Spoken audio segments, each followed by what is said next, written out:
नमस्कार. सोमेश्वर रिपोर्टरमध्ये आपलं स्वागत आहे. आपण आत्ता आलो आहोत बारामती तालुक्यातील वाणेवाडी या गावात.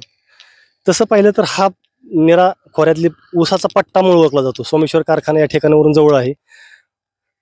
वास्तविक बटाट्याचं पीक हे थंड हवेचे ठिकाण म्हणजे सातारा, पुणे, नगर, नाशिक, बीड, औरंगाबाद, नागपूर या भागात जास्त केलं जातं. पण बारामती तालुक्यातील बटाटे करणारे शेतकरी फार क्वचितच आहेत. सगळीकडे ऊसाचं पीक असताना सुद्धा या शेतकऱ्यांनी 1 एकर शेतामधून बटाट्याचं यशस्वी उत्पादन घेतलं आहे.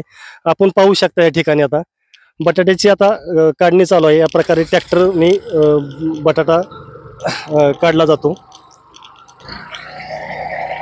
आणि त्यानंतर ट्रॅक्टरने अशा काकरून या प्रकारे बटाटा तुम्हाला आता त्या ठिकाणी वर येताना पण दिसत आहे.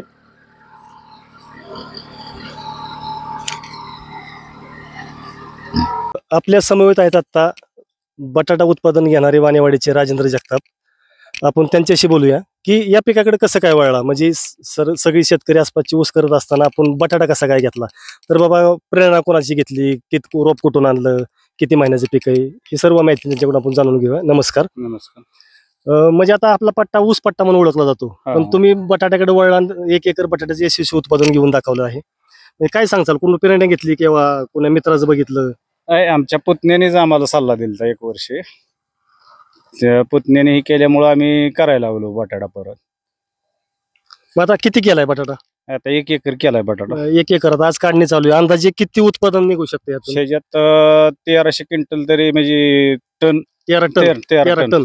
आता दर काय बटाट्याला? आता दर आपण एफआरएल दिला 20 रुपयानी. म्हणजे तुम्ही विकून टाकलाय बटाटा? म्हणजे 20 नाही म्हटलं तरी 2-2.5 लाखाचा बटाटा निघतोय. 2.5 लाखाचा. यातून खर्च किती होऊ शकतो? 50-60 हजार रुपये खर्च होऊ शकतो. मग 2 लाख रुपये 3 महिन्याचं पीक आहे. 3 महिन्याचं पीक. हा, म्हणजे ऊसापेक्षाही चांगलं, म्हणजे केलं तर परवडते. तो रोप कुठून आणला आपण? शेचं रोप नगरवरून आणलं. मग ती कसं आता आणल्यानंतर त्याला कटिंग करणे, सरी कशी काढली, त्याला औषध काय किंवा मटेरियल कसं ठिबक केलं काय? आपण कटिंग नाही आणतानाच बियाणं बारीक बोरी आणली होती. लहान बी आणलं होतं. 4 फुटी सरी काढली. त्याच्यात 2 लाईनी टाकल्या. आधी ट्रॅक्टरने हे करून नाळी पाडल्या. त्याच्यात लीड म्हणजे मजुरांनी 1-1 बी टाकली आणि झाकून घेतले.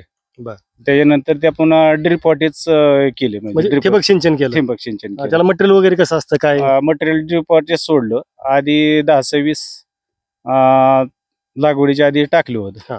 म्हणजे मातीच्या खालीच टाकलं होतं सरी काढताना. आणि औषध वगैरे फवारणी काय ह्याला? औषधाची फवारणी काय 1-2 केल्या. त्याच्यावर नाही केलं, म्हणजे तणनाशक मारलं. बरोबर. म्हणजे थोडक्यात हा नैसर्गिक बटाटा आहे. ह्याला कुठलं औषध मारलं? औषध नाही मारलं, तणनाशक मारले. आणि आता ह्या वर्षी पीक घेतलं तर दरवर्षी पीक तुम्ही घ्या नका, कारण आता जर ऊसाचं कालावधी आणि जर बटाट्याचा कालावधी पाहिला तर कमी कालावधीमध्ये बटाट्याचे जास्त पैसे झालेत तुम्हाला. म्हणजे तुम्ही डायरेक्ट उक्ता 20 रुपयाने व्यापाऱ्याला देऊन टाकलेला आहे. तुम्ही फक्त आता काढून ते व्यापाऱ्याच्या ताब्यात देणार. मग आता ऊसामध्ये जास्त पैसा वाटतोय का अशा पिकामध्ये? नाही, ह्याच पिकामध्ये जास्त पैसा वाटतोय. 3 महिन्याचं पीक आणि आता खर्च पण कमी 2-2.5 लाख रुपये होते. शेत आपण दरवर्षी करणारच.